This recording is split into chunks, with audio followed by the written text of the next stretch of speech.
Selamat datang kembali di channel Jagoan Proyek.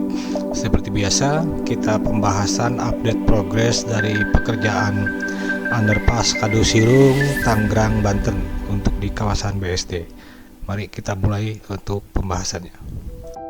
Kita mulai seperti biasa di sisi utara untuk bagian pekerjaan perkerasan jalan sisi utara, di mana progres saat ini kita sudah mulai ke base A ya. Jadi kemungkinan kita akan mulai aspal satu sisi barat. Sisi barat itu adalah sisi yang mendekati sisi danau. Timunan base A ini setebal 30 cm dengan lebar jalan 7 meter ya. Kita padatkan menggunakan vibro roller, dan pada saat pemadatan base A ini kita imbangi dengan penyiraman air, dimana untuk mengoptimalkan pemadatan kita siram dengan air dan kita gilas terus menerus menggunakan vibro roller ini. Di bawah base A kita gunakan base B ya, setebal 40 cm. Inilah sisi utara barat yang akan rencana kita aspal ya, udah base A. Ini rencana sisi barat samping danau, dan ini adalah sisi utara bagian timur, dan masih berupa makadam setebal 30 cm untuk perbaikan tanah. Di bawah makadam ini ada cerucuk bambu. Ini kita belum masuk ke kelas B karena masih lembek tanahnya, dan kita coba untuk padatkan terus menerus. Dan sisi ini adalah precast ya, nanti rencana untuk box culvert, untuk buangan air semua dari jalan masuk ke box culvert. Dan berikutnya kita akan pembahasan khusus untuk rumah pompa bagian utara. Rumah pompa ini yang akan ditaruh pompa, jadi semua air yang dari ram akan dibuang ke rumah pompa dan akan dibuang ke main drain. Pada rumah pompa kita pasang baja Waller WF 400. Baja ini digunakan untuk penahan pada saat kita galian. Pada saat nanti pengecoran rumah pompa, baja ini akan kita potong dan tidak akan kita gunakan kembali. Kita masuk ke pembahasan underpass baik sisi barat maupun sisi timur, dan bisa dilihat di atas bahwa tol Serbaraja sudah aktif, sudah digunakan oleh warga sekitar ya. Jadi kita bekerja di bawah tol Serbaraja. Kita masuk ke underpass sisi barat, pekerjaan sisi barat.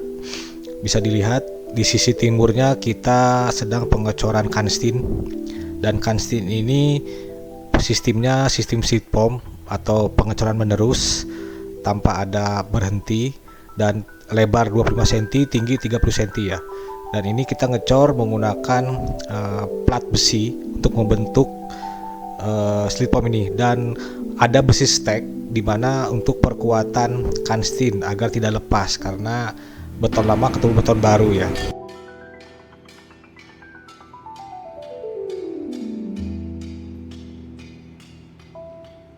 Stek besi ini kita menggunakan besi 13 dengan kedalaman 10 cm, dan jarak stek ke stek adalah kurang lebih di 40 cm ya. Untuk finishing bor pel tengah kita rencana expose, tapi kelihatan permukaan kasar seperti ini harus kita finishing dulu. Jadi rencana jika ada permukaan yang kasar kita menggunakan gerina mangkok untuk meratakan. Jika ada yang ekstrim harus kita bobok. Nah setelah kita gerina mangkok, berarti kita mulai pasang plesteran dan di finish menggunakan skim coat untuk top akhirnya.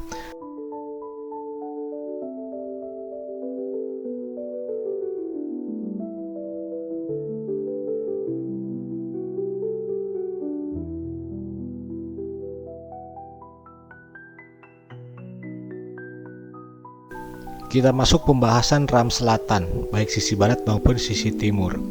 Nah di sisi selatan ini progresnya adalah kita masih melakukan perbaikan tanah ya, karena masih lembek di area sisi timur, sisi makam.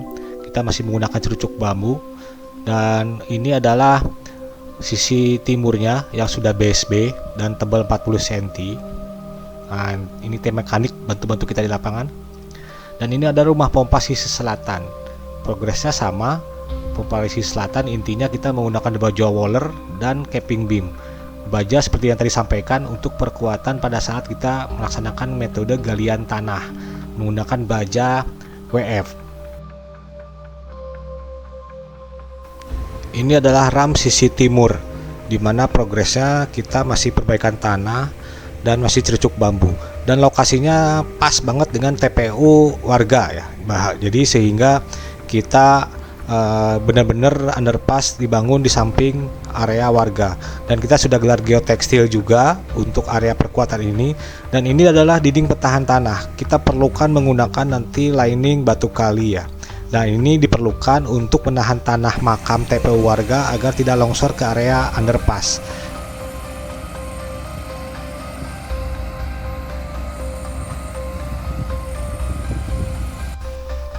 Kita masuk ke ujung jalan underpass ini yang ketemu dengan jalan provinsi ya. Di sini progresnya adalah kita sedang melakukan perbaikan karena jalan rigid yang sudah kita bangun di area simpang ini mengalami kerusakan.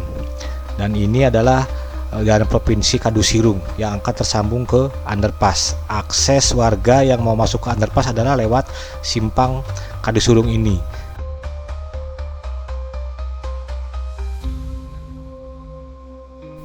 Pada area rigid ini kita terdapat kerusakan jalan ya, mungkin diakibatkan oleh beban truk juga yang overload, atau kita pemadatan tanah kita juga yang kurang padat. Jadi bisa dilihat bahwa ada lekukan yang menyebabkan beton retak, dan ini kalau kita biarkan akan makin melebar, sehingga wajib kita segera perbaiki. Bisa jadi mungkin patuh pemadatan kurang bagus, tapi kalau kita lihat investigasinya bahwa kelihatan kerusakan struktur, banyak retak akibat beban di atasnya, dan tanahnya pun pemadatannya kurang optimal. Jadi retak struktur yang harus kita ganti, kita bobok dan kita perbaiki. Nah, dari hasil kita investigasi bahwa di sini ada titik street inlet yang bocor, sehingga air yang dari jalan masuk ke bawah tanah dan dilewati oleh truk, otomatis tanah di bawah akan ikut turun. Jadi penyebabnya banyak, dan kita di sini rigid kita tidak menggunakan besi ya, kita hanya menggunakan dowel. Nah, ini retakan-retakan yang terjadi sehingga air masuk ke celah-celah retakan dan masuk ke bawahnya, sehingga tanah yang di bawah kegerus. Dan kalau tanah kegerus berarti kan ada ruang kosong. Pada saat dilewati oleh truk yang beban yang besar, maka beton di atasnya akan mengalami keretakan. Nah, ini beberapa keretakan-keretakan beton yang terjadi ya, akibat di bawahnya tanahnya yang kegerus oleh air setelah kita investigasi.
Setelah dilakukan galian menggunakan ekskavator, kita padatkan menggunakan stamper karena vibro tidak masuk. Tetapi stamper ini kita gunakan adalah karena hasil kupasan dari ekskavator yang mungkin masih sedikit agak gembur. Sebenarnya tanah di bawahnya ke bawah sudah padat, karena setelah kita investigasi bahwa kerusakan tanah ini tergerus oleh air dari atas, sehingga cukup menggunakan stamper hanya untuk memadamkan permukaannya karena bawahnya sudah padat. Nah, setelah ini barulah kita akan gelar kembali menggunakan base B. Nah, base B ini kita timbun sampai di atas permukaan rigid. Setelah kita gelar base B, kita segera padatkan kembali dengan stamper sedikit, dan setelah melewati dari rigid barulah kita menggunakan vibro roller ya untuk mengoptimalkan pemadatan ini. Setelah dipastikan bahwa pemadatan sudah cukup untuk melaksanakan bahwa pemadatan kita sudah benar-benar sesuai persyaratan teknis yang ada, maka kita laksanakan CBR atau California Bearing Ratio. Jadi kita melihat base B ini secara spesifikasi harus mendapat kepadatan tanah 60% sebelum kita dilaksanakan pengecoran. kita melaksanakan tes CBR ini di dua lokasi. Yang pertama di area pinggiran, kita menggunakan dump truck sebagai beban di atasnya agar si piston ini bisa neken ke bawah. Jadi nanti yang di bagian tengah kita menggunakan ekskavator.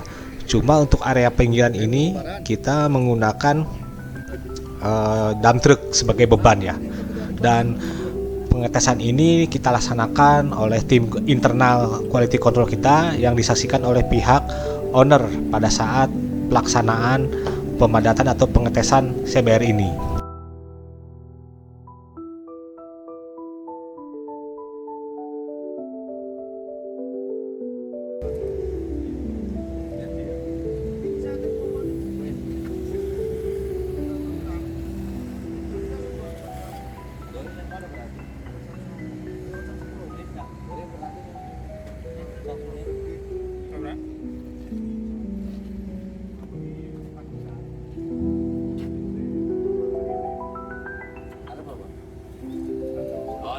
Apa itu ngising keluar?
Keren, saya juga lagi di atas kan keren.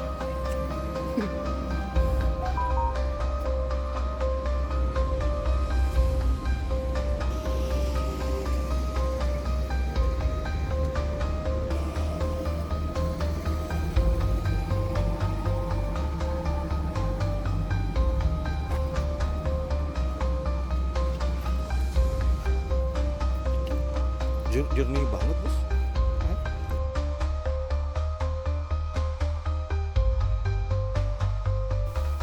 Demikianlah pemaparan untuk progres update terakhir pekerjaan underpass Kadusirung, Tangerang, Banten di kawasan BSD City ini. Dan bisa dicatat bahwa underpass ini hanya khusus dilalui oleh mobil pribadi, karena untuk truk dan untuk bis tidak akan bisa lewat, karena di kedua sisi baik selatan dan utara akan dipasang semacam kayak portal. Jadi truk-truk besar tidak akan masuk ke area underpass yang bisa menyebabkan kerusakan jalan. Jadi ini khusus untuk warga yang melewati dan mau ke tol Sebaraja. Demikian update-nya, sampai jumpa lagi, ketemu di video-video selanjutnya.